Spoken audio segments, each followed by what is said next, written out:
Baiklah, di sini saya akan menyelesaikan tugas akhir mata kuliah seminar dosen pengampu Bapak Dr. Damrah MPD dan Bapak Dr. Andre Igleski SPD MPD, yaitu mempresentasikan hasil proposal penelitian yang berjudul hubungan kecepatan dan kelincahan dengan kemampuan dribble tim futsal SMP 15 Kota Padang.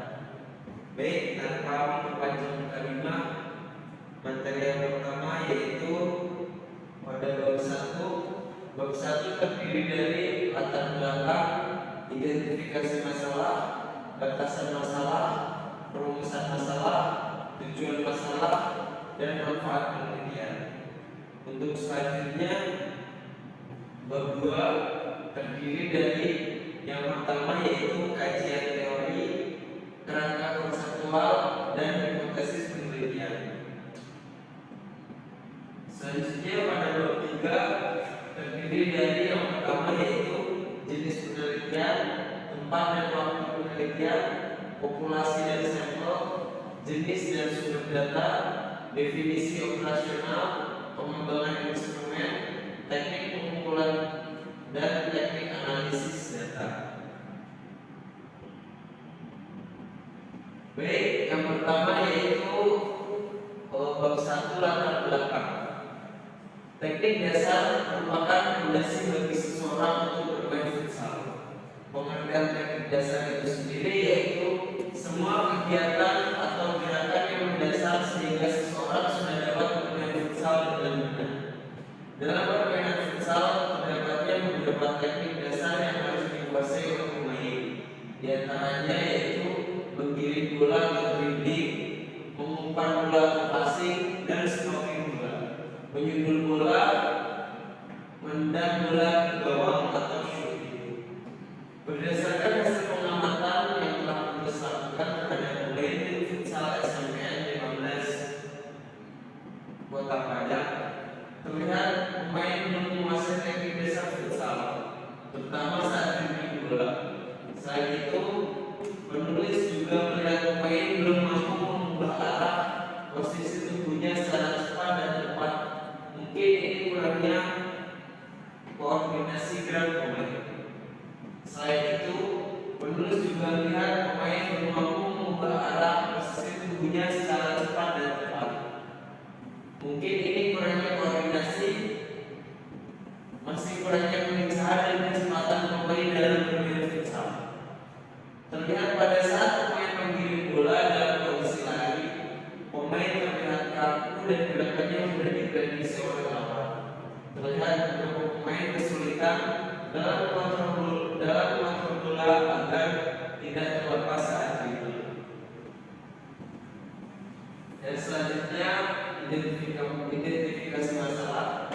Dalam identifikasi masalah ada 7 poin. Yang pertama yaitu kelincahan, kedua kecepatan, 3 koordinasi gerakan, keempat daya tahan otot tungkai, kelima kekuatan, 6 keseimbangan, dan yang terakhir yaitu penguasaan teknik dasar futsal. Selanjutnya batasan masalah. Mengingat banyaknya hal yang dapat mempengaruhi kemampuan dribble tim futsal SMPN 15 Padang, maka penulis akan membatasi masalah agar penelitian ini dapat dilakukan sesuai dengan jangka waktu dan biaya serta pencapaian target penelitian yang ingin dicapai peneliti. Maka penulis membatasi permasalahannya yaitu pada kecepatan dan kelincahan saja. Yang selanjutnya yaitu rumusan masalah. Ada 3 rumusan masalah. Yang pertama yaitu apakah ada hubungan kecepatan dengan kemampuan dribble pada siswa tim futsal SMPN 15 Padang. Yang kedua, apakah ada hubungan kelincahan dengan kemampuan dribble pada siswa tim futsal SMPN 15 Padang. Dan yang ketiga yaitu apakah ada hubungan kecepatan dan kelincahan dengan kemampuan dribble pada siswa tim futsal SMP 15 Padang. Yang selanjutnya tujuan penelitian. Penelitian ini nantinya bertujuan untuk mengetahui yang pertama hubungan kecepatan dengan kemampuan dribble tim futsal SMP 15 Padang. Yang kedua, hubungan perencanaan dengan kemampuan dribble futsal SMB 15 Medan. Yang ketiga, hubungan kecepatan dan perencanaan dengan kemampuan tim futsal SMB 15 Medan. Selanjutnya, manfaat penelitian. Yang pertama, manfaatnya yaitu meneliti sebagai salah satu syarat untuk mendapat gelar SPD di Fakultas Ilmu Olahraga Universitas Negeri Padang.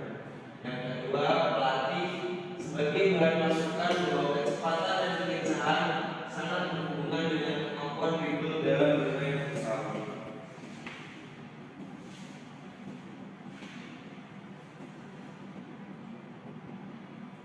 Baik, masuk pada bab yang kedua yaitu kajian teori.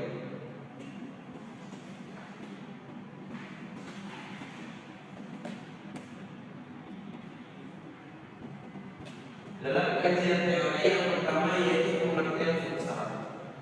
Futsal adalah permainan bola yang dimainkan oleh baru yang masing-masing beranggotakan 5 orang.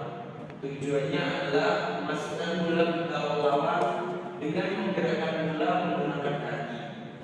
Selain 5 pemain utama, setiap tim juga diizinkan memiliki pemain cadangan. Lama waktu pertandingan adalah 2 kali 20 menit dengan jeda waktu istirahat adalah 10 menit dan lama pembacaan waktu adalah 2 kali 5 menit.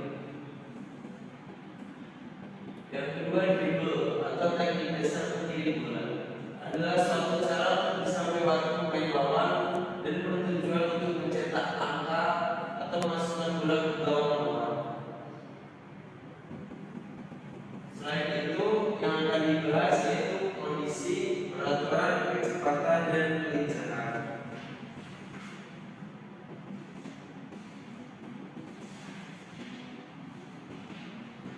Yang pertama yaitu kondisi fisik. Dalam proses latihan, unsur-unsur kondisi fisik menempati posisi terdepan untuk dilatih, yang berlanjut latihan teknik, taktik, mental, dan kematangan bertanding dalam mencapai prestasi. Kondisi fisik yang baik dan prima serta siap untuk menghadapi lawan bertanding merupakan unsur yang penting dalam permainan sepak bola.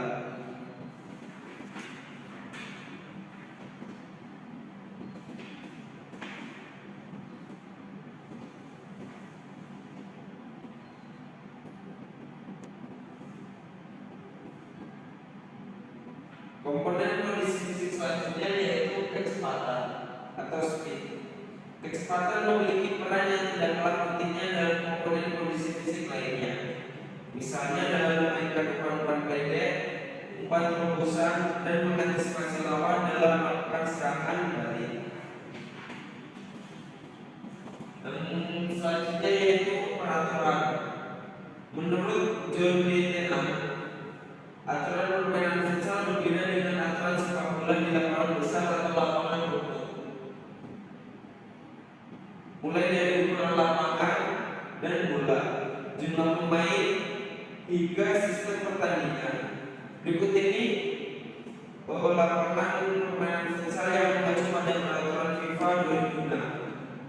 Ukuran panjang yaitu 25 sampai 42 meter dan lebar 15 sampai 25 meter.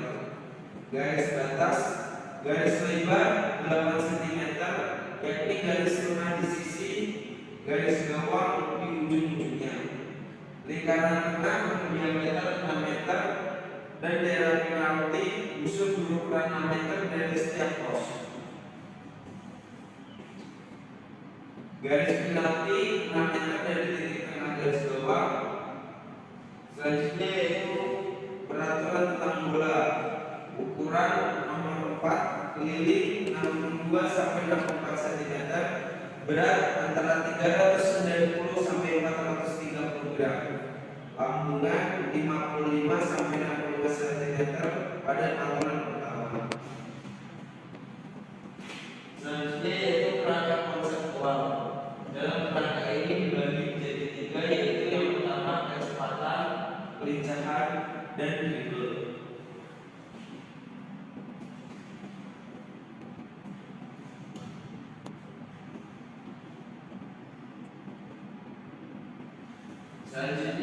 hipotesis penelitian. Berdasarkan kajian teori dan kerangka berpikir di atas, maka dalam penelitian penulis mengajukan hipotesis yaitu yang pertama, terdapat hubungan yang signifikan antara kecepatan dengan kemampuan dribble futsal SMP 15 pada. Yang kedua, terdapat hubungan yang signifikan antara kelincahan dengan kemampuan dribble pemain futsal SMP 15 pada. Yang ketiga, terdapat hubungan yang signifikan antara kecepatan dan kelincahan secara bersama-sama dengan kemampuan dribble futsal SMP 15 pada. Yang ketiga, kita masuk ke bab 3 yaitu metode penelitian. Jenis yang pertama yaitu jenis penelitian. Rancangan dalam penelitian ini dilakukan dengan menggunakan rancangan penelitian korelasi, di mana penelitian ini terdiri dari 3 variabel X1, X2, dan variabel Y. Variabel X1, X2 atau variabel bebas adalah kelincahan dan kecepatan, dan variabel Y atau variabel terikat adalah kemampuan dribble. Selanjutnya, tempat dan waktu penelitian. Penelitian ini dilaksanakan di lapangan tim futsal Gang Saya 1 nomor 13 Lubuk Buaya Kota Tengah Kota Padang. Sedangkan waktu penelitian dilaksanakan pada tanggal 15 Oktober 2023. Dan selanjutnya yaitu populasi dan sampel. Populasi dalam penelitian ini adalah pemain tim futsal SMP 15 Kota Padang yang berjumlah 35 orang. Sampel pada penelitian ini dengan jumlah 20 orang dengan teknik pengambilan data menggunakan teknik massive sampling. Yang selanjutnya, jenis dan sumber data. Jenis data dalam penelitian ini yaitu data primer dan data sekunder. Data primer adalah data yang diperoleh atau diambil secara langsung oleh peneliti dari tes dan pengukuran kecepatan dribbling. Sumber data dalam penelitian ini adalah sumber data primer dan sumber data sekunder. Data primer adalah pemain futsal dan data sekunder adalah pelatihnya. Yang selanjutnya yaitu definisi operasional. Supaya tidak terjadi penafsiran dan persepsi yang salah, serta menghindari penyimpangan yang mungkin terjadi mengenai permasalahan yang dibicarakan, maka perlu penjelasan dan penegasan istilah-istilah kecepatan, kelincahan, menggiring bola atau dribble. Yang selanjutnya yaitu pengembangan instrumen. Instrumen adalah salah satu cara untuk memperoleh data dengan menggunakan suatu metode. Maka di dalam melaksanakan pekerjaan, tes tersebut perlu adanya sebuah metode. Tes yang dilakukan antara lain tes kelincahan, kecepatan, dan dribble. Yang selanjutnya yaitu teknik pengumpulan. Teknik pengumpulan data dalam penelitian ini yaitu menggunakan tes dan pengukuran. Yang selanjutnya yaitu teknik analisis data. Salah satu langkah yang penting dalam penelitian yaitu analisis data, karena berguna untuk suatu kesimpulan dan gambaran dari masalah yang diteliti. Antara lain yang pertama yaitu uji prasyarat atau uji normalitas dan linearitas. Yang kedua uji hipotesis, korelasi sederhana dan korelasi ganda. Baik, mungkin itu saja penjelasannya dapat saya sampaikan. Saya akhiri. Assalamualaikum.